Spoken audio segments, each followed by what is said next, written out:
in relation to you know, the where you get the information from. Obviously, I look at the ASX platform every day. But the most interesting things I get, and I don't know why I'm on this, is that people email me things. I'm on hundreds of email lists, so I get sent all of these reports, and I have a look at them and think that's not announced, because I'm looking for announcements, and I know that's not announced. So by and large, a lot of these things have been actually emailed to me.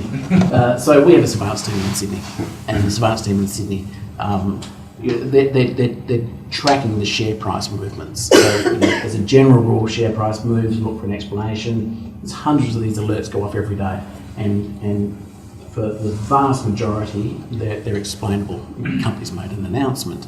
There are other ones which just aren't explainable.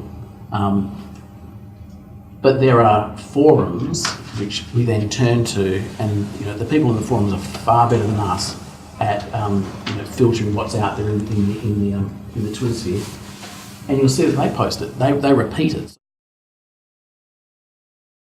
One of the things I'll say today is that there's been enormous pressure and regulation placed around at least the broker firms, which are a member of the ASX. What we've seen, our biggest sort of beef is that, you know, it's cost us, I have a policy here on our research at Argonaut, and it's the single largest policy we have in the firm. It doesn't make sense, it is, but it is the single biggest policy we have, 32 pages long. Means that virtually no one read it. But you know, what our problem is not so much with people like Argonaut or some of the other firms here in Perth, it's actually the companies don't know the rules. And the education, and ASIC in particular, have been putting a lot of pressure on us, and it really is, the education needs to be on the companies and the people within the companies. It's not just the directors and the company secretaries, it's actually all the people there, because they're passing on a lot more information which would otherwise shouldn't be allowed to be provided.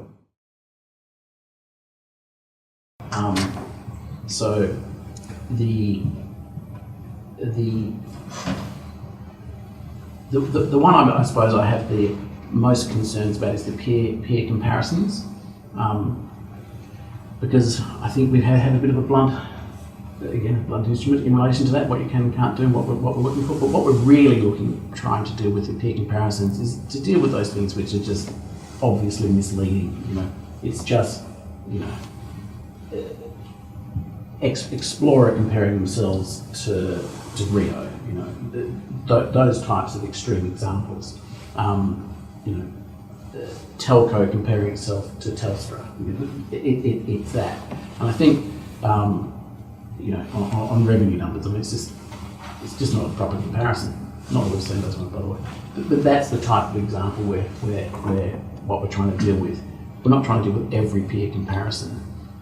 The problem is, once we start taking on peer comparisons, every company named in the peer comparison of a company's presentation brings us up and says, that's not a fair comparison. So we're sort of running around in circles. If you're going to invest in a strategy for social, you need to resource it properly.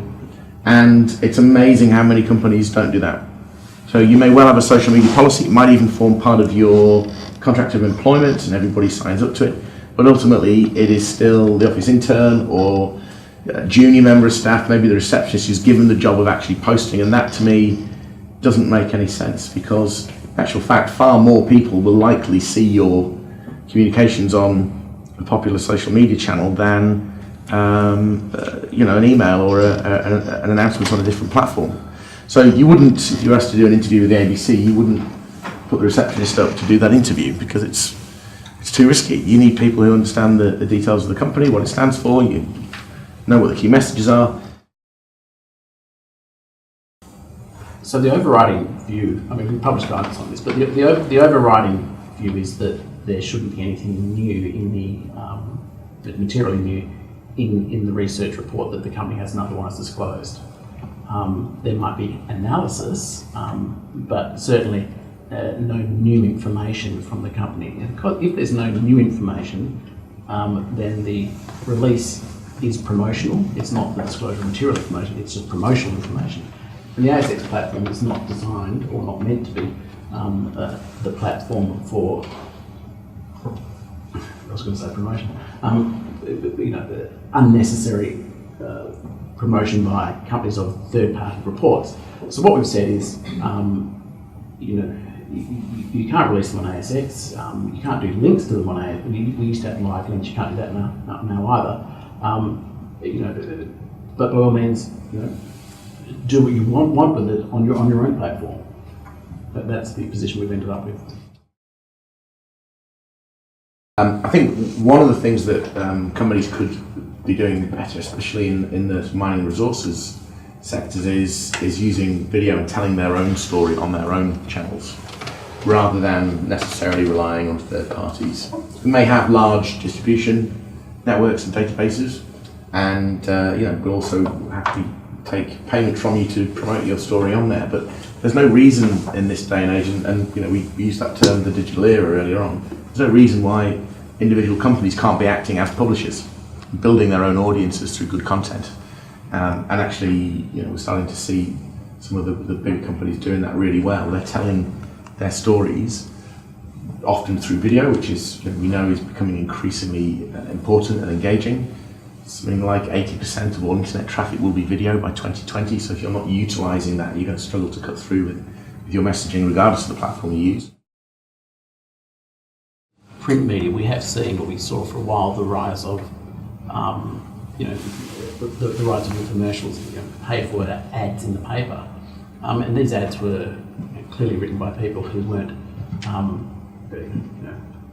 heavily involved in the resource game, and certainly weren't aware of the tricks and traps of complying with the JORC code. So, Ben, you'll remember we had quite a number for week on week, having to pull up, paid advertorials out of the back of the paper. It took a while, and then they sort of realised that there was a whole reporting regime they needed to comply with. So it's not just social media.